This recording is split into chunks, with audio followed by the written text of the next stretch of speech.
There are going to be a lot of new faces in new places in these top 30 running back rankings for week 2, starting out with Saquon Barkley and Breece Hall at number 1 and 2. Now, Saquon Barkley has never been this high for me this offseason. Not once. He made me look like a total moron for ranking him lower than consensus for the entire offseason, and that's okay. I was obviously very wrong about this one, and it was great that he showed me that I was really wrong, because he looks like the dude who was not only just the dude for Philadelphia, but was built for this offensive system that Kellen Moore is running with the Philadelphia Eagles. So now he gets an even easier matchup, potentially, going back home to Philadelphia to take on the Atlanta Falcons this week. Now, the Atlanta Falcons actually struggled against the run last week against the Pittsburgh Steelers, giving up over 100 total yards on the ground between Najee Harris and Justin Fields. Maybe combine those two guys for what Saquon's actually going to be able to do against the Atlanta Falcons on a longer week back home in Philadelphia. I'm all over Saquon this week. And with Breece Hall at the Tennessee Titans, look, Breece Hall was actually one of the lone bright spots for the New York Jets. He ended up dropping a pass that didn't make himself look too good, but the reality is that Breece Hall is kind of the centerpiece of this offense. Aaron Rodgers looked older, and that's okay. He's 40 years old. He's still going to be a Hall of Famer, but the reality is the best player in this offense is Breece Hall. So Breece Hall going to the Tennessee Titans, I actually like his prospects better of having a better week, because the Chicago Bears are not really a blueprint to follow as far as getting rushing yards in a particular game when they're going into the week with a rookie quarterback. This is an offense that's going to come in really mad after a bad performance on Monday night against the San Francisco 49ers, and I think that Breece Hall is going to be just fine.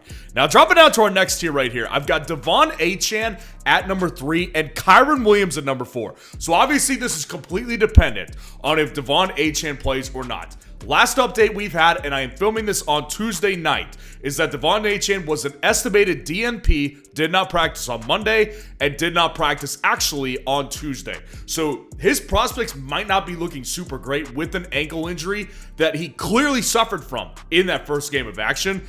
Against the Buffalo Bills, if he plays, I'm ultimately going to play him. The Dolphins are actually favored in this game, according to Vegas Insider. So I do like the potential that the Miami Dolphins can do really well offensively against the weaker Buffalo Bills defense than they usually are. But again, it all depends on if Etienne plays. If Etienne plays, I'm playing him because his upside is stupid high. That's just the reality that we saw with Etienne versus Raheem Mostert in that first game. Now with Kyren Williams here, when you actually sift through kind of the inefficiency that he saw, which was not good in week 1, you obviously learned that Blake Corum is not a threat to Kyren Williams. Kyren Williams is the guy, period, end of story. There is no such thing as Blake Corum, in my opinion, when you're talking about Kyren Williams' threats in the backfield. Ronnie Rivers was a bigger threat to Kyren Williams than Blake Corum was in week 1. Now he goes to Arizona to take on the Cardinals this week in a divisional matchup, which obviously divisional matchups are a little bit tougher to predict since these teams see each other twice a year. They know their tendencies a lot more than other teams do. But this particular week, I actually think it's just a better matchup because Arizona just doesn't look very strong defensively. Now dropping down to number 5 and number 6, Jonathan Taylor and Bijan Robinson. Now Jonathan Taylor at the Green Bay Packers, I actually think this is a great game script for Jonathan Taylor. Let's address reality. Last week, his week was saved by a touchdown. There really wasn't a ton of upside there against the Houston Texans defense. It's important to note 2 things here. Obviously, number 1, as I just said, divisional matches are just tougher to predict when you're trying to predict fantasy upside for a particular player. Taking on that Texans defense, also, no walk in the park for any running back. I don't care whether you're a divisional opponent or you're coming from the NFC. The Texans defense is really strong this year. They'll show that. But this week going to Green Bay is obviously, there's 2 parts to this. Number 1, Green Bay's defense still looks soft. I made that prediction preseason. A lot of people didn't like that prediction, but it looks like I'm right on the money because the Packers defense still looks pretty weak, unfortunately. Now, the number 2 reason, this is going to be probably a dejected team to a certain extent. Without Jordan Love, their chances with Malik Willis are just not as high. And I think the Colts end up winning this game, and Jonathan Taylor is a big reason for it. And then with Bijan Robinson at 6, the one positive that we can take away is that in Atlanta, that offense revolves around Bijan. I don't care if it's through receptions. I don't care if it's through carries. Bijan Robinson is that offense. That offense runs through him. Now, obviously, going to Philadelphia this week is still a tall task. It's not much easier than playing the Pittsburgh Steelers. Now, the Philadelphia Eagles may be just a little bit easier just based on what they did last week against the Green Bay Packers. But again, with Bijan Robinson, you have to just start to realize after week 1, this offense will revolve around him, especially since Kirk Cousins just looks a little bit weaker at this point in his NFL career. And maybe that was just to start, shake on some rust.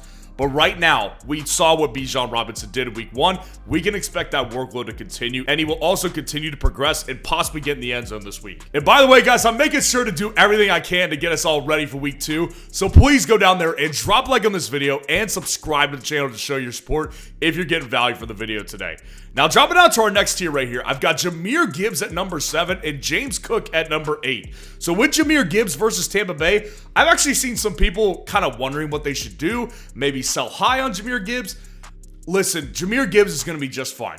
The reality with Jamir Gibbs, when you actually look at what him and David Montgomery did together last week, is that Jamir Gibbs isn't just reliant on a touchdown. Obviously, it helps, and obviously you want to get touchdowns in this offense and in fantasy football. But the reality with Jamir Gibbs is that he's going to continue to be involved through the passing game as well. So he's got upside in a bunch of different places. So do not panic with Jamir Gibbs. The Tampa matchup is not exactly great for him. That's why he's actually a little bit lower than I would usually rank him. But Jamir Gibbs is going to be just fine. And then with James Cook at the Miami Dolphins, this has potential to be a really strong matchup for James Cook. I don't think that James Cook has anything to really worry about against the Miami Dolphins. They just got ran all over by Tank Bixby, of all guys. And James Cook is clearly the number 1 in this offense. Number 1. I'm not talking running back. I'm talking number 1 option in this entire offense. So I'm good with James Cook pretty much always being inside the top 10. Now, Jordan Mason is at number 9 this week. He belongs here. Jordan Mason this week against the Minnesota Vikings in Minnesota, taking on not the easiest defense, not the hardest defense in the world.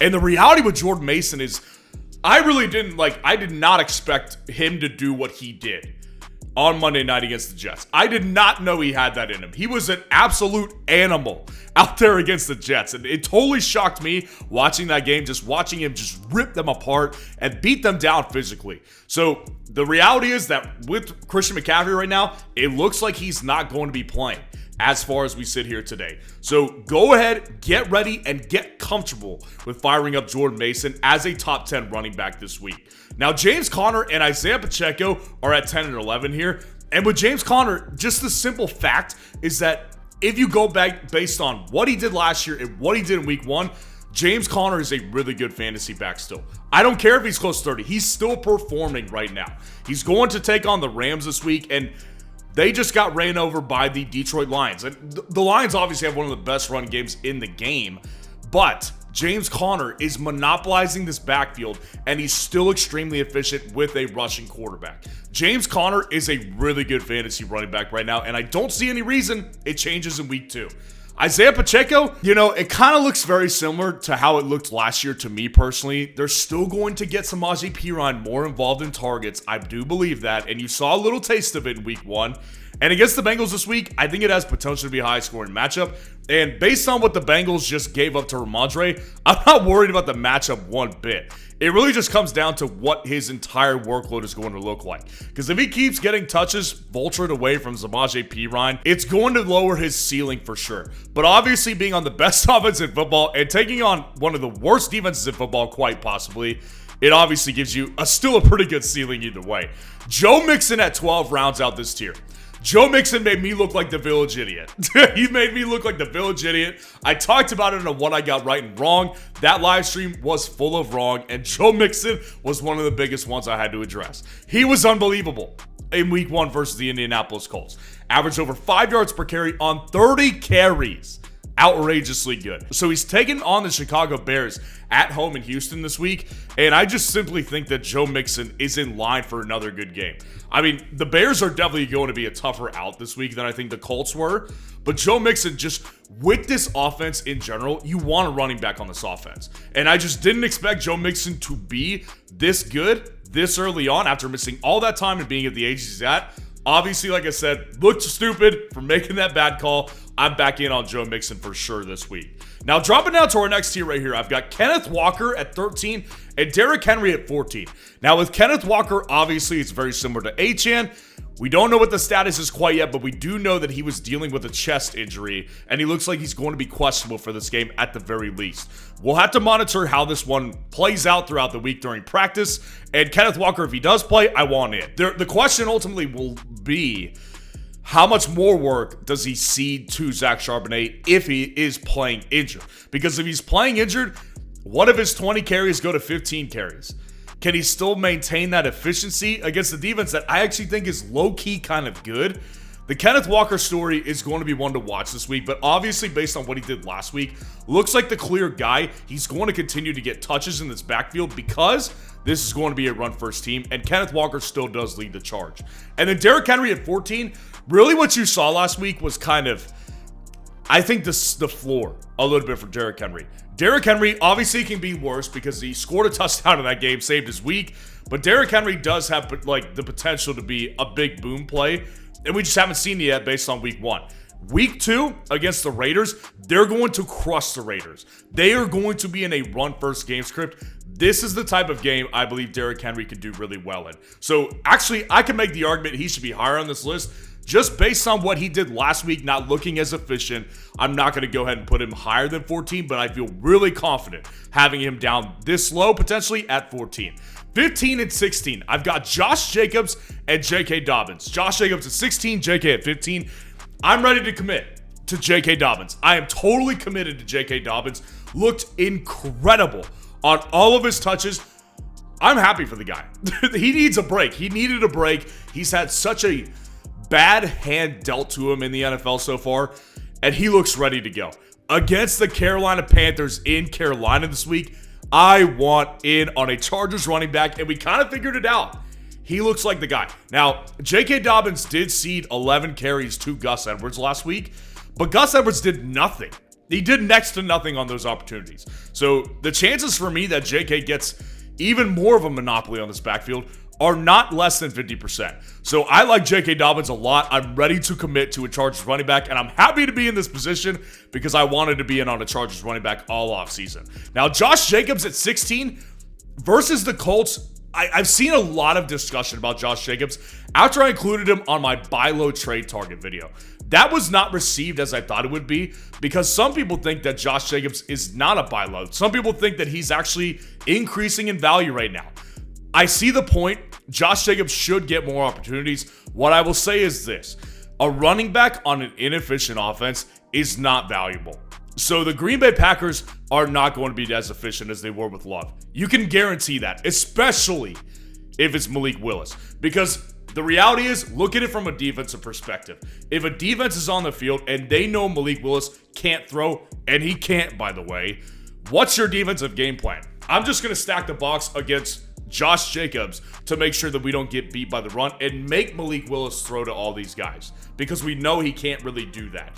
Or we know his chances are just less likely to do it than Josh Jacobs' chances. So Josh Jacobs is going to have the box stacked against him this week. He's up here this high because we know the workload is probably going to be his this week. And speaking of things that are certain, obviously in week 2 it's hard to predict, but we know this one's going to come true. CeeDee Lamb getting more than half a yard is a smash pick. It is a free pick that's going on in Underdog right now. And if you haven't signed up for Underdog and want to take advantage of the CeeDee Lamb free line, go to the comments below, use that link, and when you use code FFN to sign up for Underdog, not only will they match your first deposit 50% up to $1,000 in bonus cash, you'll also be able to take advantage of this free CeeDee Lamb line right here. So go down there in the comments, use code FFN to sign up for Underdog to take advantage of the CeeDee Lamb pick.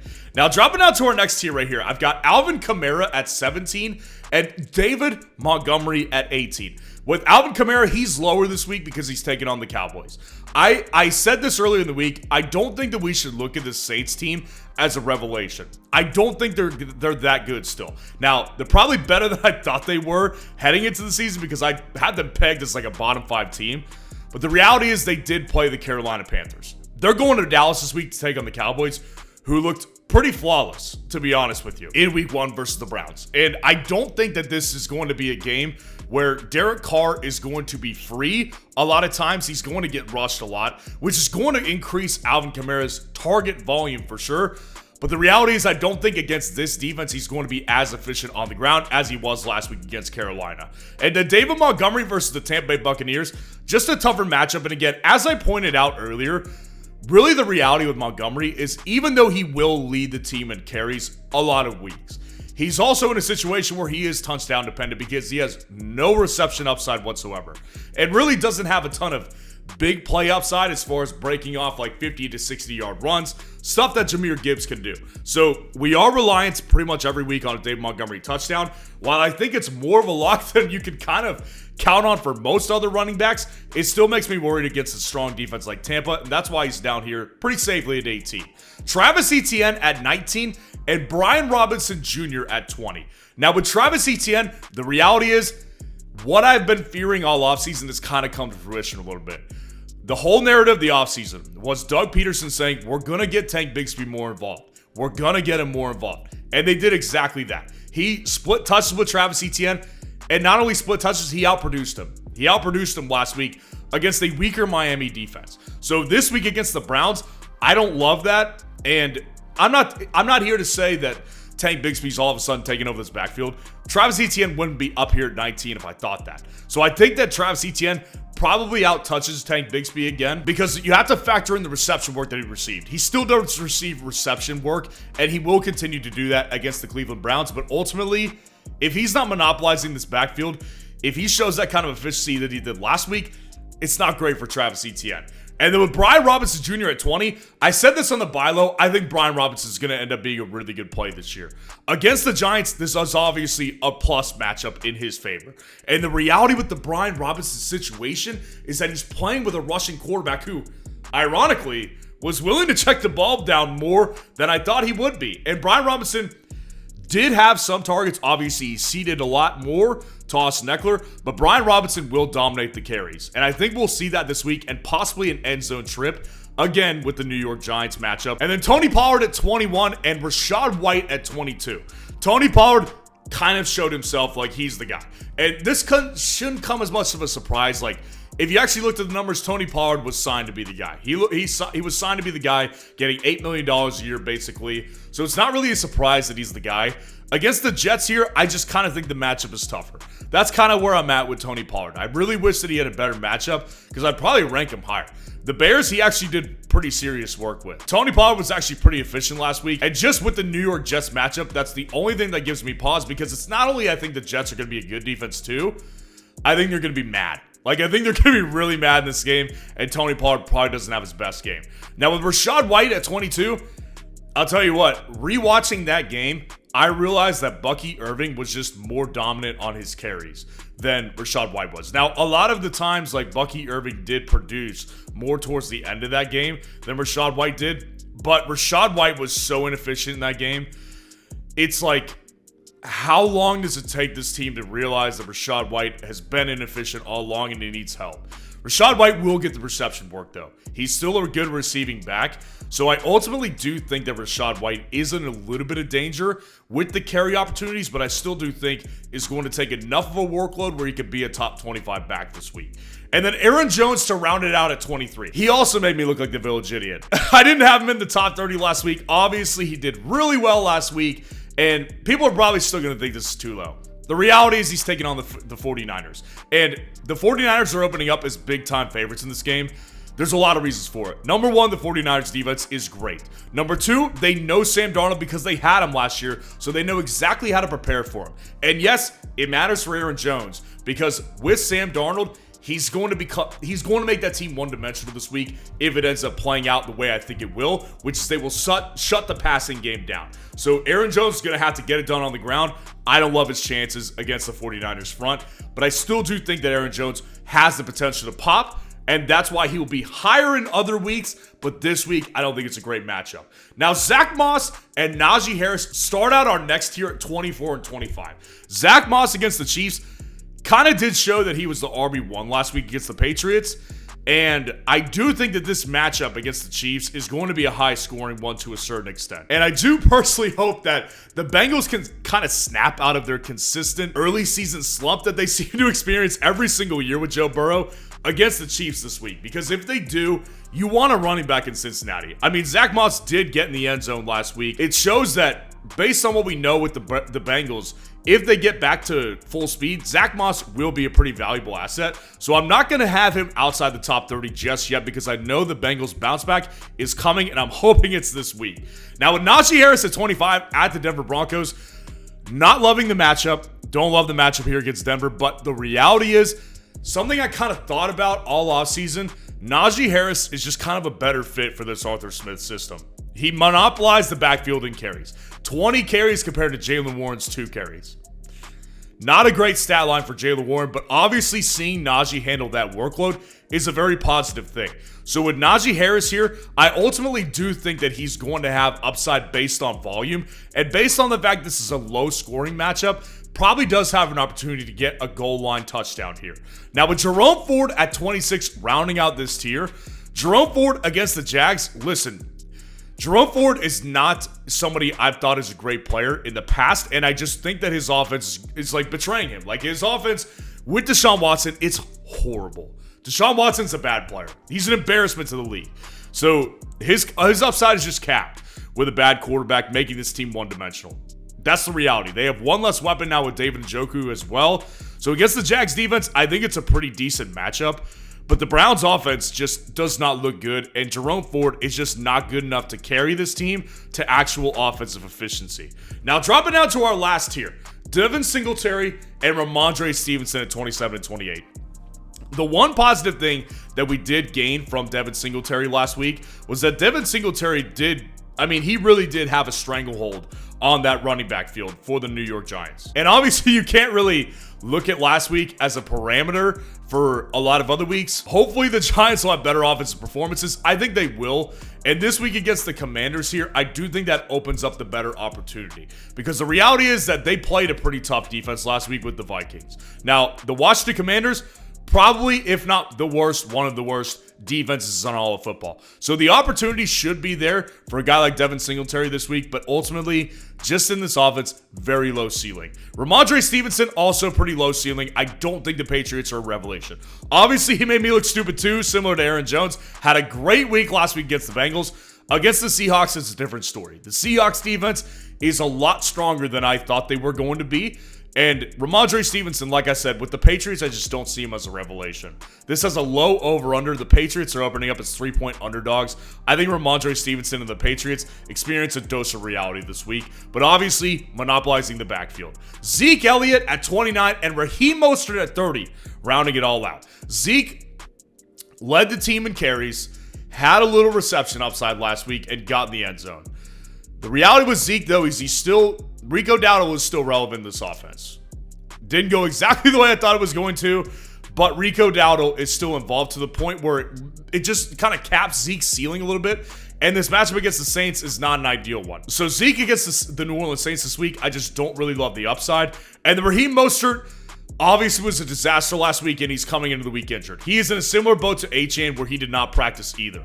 So with Raheem Mostert here, could end up being a disaster in week 2 if he plays again. But Raheem Mostert ultimately is still going to be the top 30 guy, because I know the potential he has in this offense. Now, as I do at the end of every single rankings video, I give you my favorite underdog running back pick of the week, exclusively tailored for people who are getting into best ball drafts weekly on Underdog. This is a guy that I think does have sneaky upside this week. I think it's Chase Brown. Chase Brown of the Cincinnati Bengals definitely was not the RB1 in Cincinnati. Like I was just saying, it was Zach Moss. Now he's taking on the Kansas City Chiefs in Kansas City this weekend, and this game has a little bit of a higher over-under, because I do believe that the Bengals will snap out of their normal early season slump that they're always in to a certain extent this week. And this could be a game script where they're going to be passing the ball more to Chase Brown, and I do think that's going to benefit somebody like Chase Brown more than it benefits Zach Moss. So the upside here with Chase Brown, I do think it's there in week 2. So let me know how your team's looking so far this week, and if you want to see the top 12 defense rankings for week 2, click on this video right here.